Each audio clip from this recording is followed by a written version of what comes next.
بینەرانی پایتەخت میدیا لە هەر شوێیەکان ساڵتان لێ بێت وا دیارە ئەم شەو بۆ بەرزڕاگرتنی شەوی لەیلەتولقەدر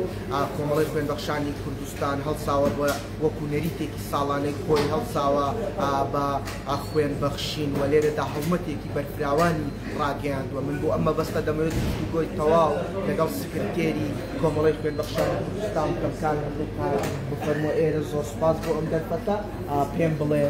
وردەکاری ئەم هەڵمەتی خوێنبەخشینە چیەوە هەموو ساڵێ ئەم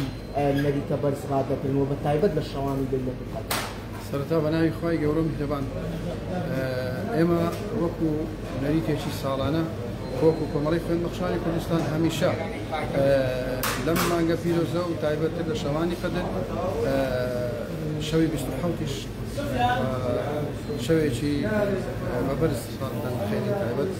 لەبەرەوەی خوێنبەخشان دائم بەخشینی ئێمە بێ بەرامبەرەوە لە پێناو خوای گەورە و بۆ مرۆڤایەتیە بۆیە هەموو ساڵێک لەم شەوە تایبەت شەوەکانی تریش هەمانە بەڵام ئەم شەوە تایبەتتر هەڵمەتی خوێنبەخشین ئەنجام دەدەین بۆ نەخۆشانی توشمی کاراسی مافشێر پەنجە و ئەو کەسانێک کە پێویستیان بخوێن. ئامانجتان چییە لەم کارە بە تایبەت؟ ئامانجمان ئەوەیە کە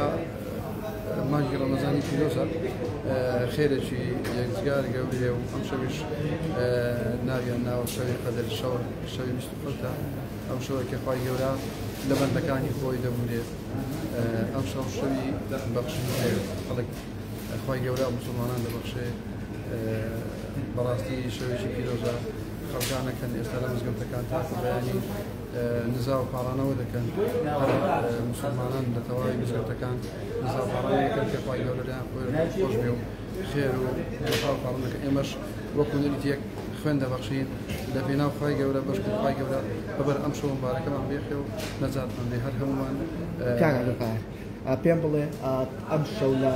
دیاریکراوی لە کاتژمێر چەندەوە دەستان پێ کردووە تاکو چەند کەی بەردەوام دەبێت و هاوکات چەند کەس شتان ئێستا هاتووە بۆ ئەوەی خوێن بکات. ئێمە هەر لە سەرەتای ئەوەی کە بەڵێرمەندە هەڵمەت خوێنبەخشین بکەین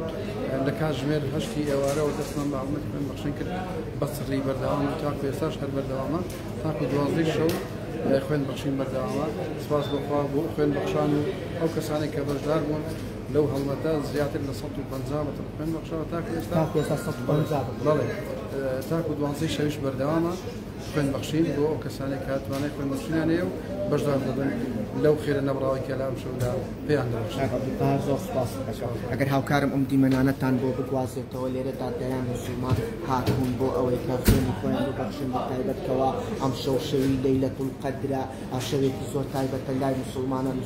لە مزگەوتەکان و ماڵی خوددا سەرقاڵی نزا و پاڕانەوە و دوعا و پەرستشن لەم چوارچەوەیەشدا کۆمەڵی خوێنبەخشانی کوردستان لە کاتژمێر 8 ئێوارەی ئەمڕۆ لە کاتژمێر 8 ئەم شەوە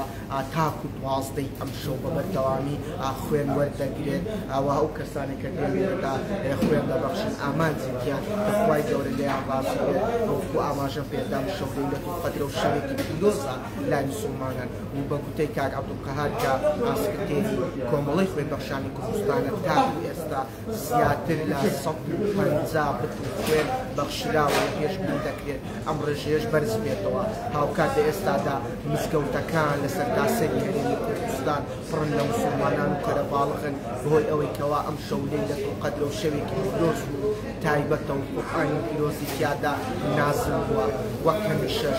لە بوومی هەر زانیاریەکی تر چاوتان لەسەر پلاتفۆرمەکانی پایتەخت میدیا